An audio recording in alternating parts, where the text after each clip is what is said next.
Ya sé que fue cosa de dos, que en las rosas hay espinas.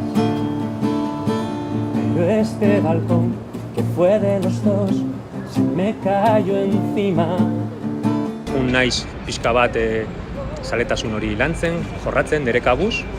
Eta hasieran hasi nintzen besteen kantak eta bestiak abesten eta hori. Eta gaur egun nire abesti propioak sortzen ditut.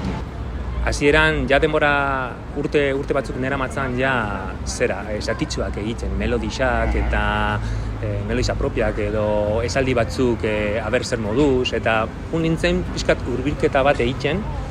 Eta pandemia garaien aprobetxatu nuen, jakiteko ea gai nintzen abesti oso bat, goiti berak eginda, ea egiteko kapazan nintzen. Eta asmatu nuen, ze konturatu nintzen gai nintzala, eta hortik hasi izan dana.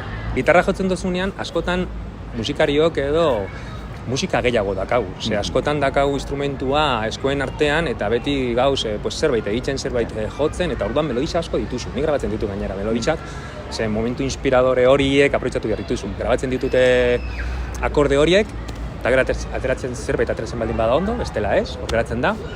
Baina melodisa gehiago ditu. Gero egia da, zailena da, nire kasuan, zailena dela letra ipintzea. Baina izugarri gustatzen zait letra ipintzea. Gustatzen zait hitzekin jolastea pilo bat.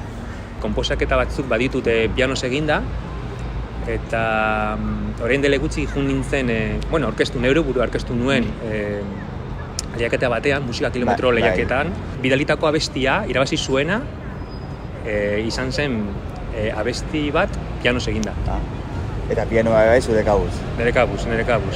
Nik ez dakat ideiarik pianoa jotzeko, baina ez dakit intuizioz edo, banoia atzamarrak ipintzen hor, eta... Ha pasado varias noches devorada por la duda.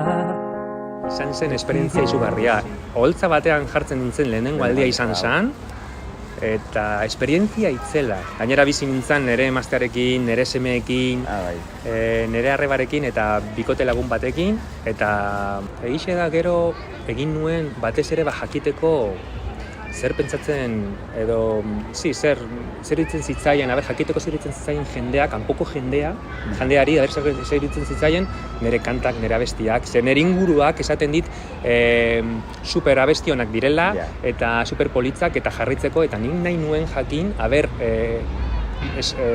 babesleku horretatik edo, ea jendeari gustatzen zaion zaizkion nire abestiak edo. Konfiantza gehiago ematen dizu eta zerbait gehiago egiteko gogua ere. Ni nire lana dakat, mankomunitatean lan egiten dut. Eta hori da nire lana, azkenean, no? Nire modu bizimodua. Baina hau da nire zaletasuna eta zergaitik ez jorratu pixkat gehiago, zergaitik ez probatu gauza gehiago. Esperientziak dira, hasieran agian pixkat mugatua sentitzen nintzen, gitarra klasikoarekin. Eta gitarra honekin, akustikoarekin, espazio hori zabaldu inda. Eta gero ere animatu naz, eta gitarra elektrika ere erosi dut, eta pop rock a tope. Baterixa sartzen dut, interneten, programa baten bidez, baterixa sartzen dut, eta hori, eta gustatuko leitzadake mordoa, euskarazko abestiak sortzea.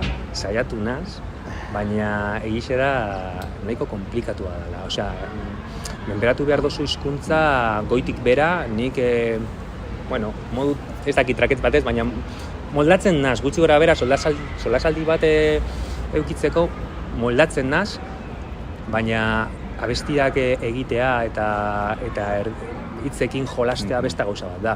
Eta gainera dauz lizentzia poetika horiek, superpolitzak direnak, baina, jakin behar dozu zertan ari zaren, agian saiatzen zara zerbait delikatua egin eta nahiko gordina geratzen zaizu, edo orduan saiatu naz, baina momentuz ez naz oso ondo zen, ez naz oso ziur sentitzen.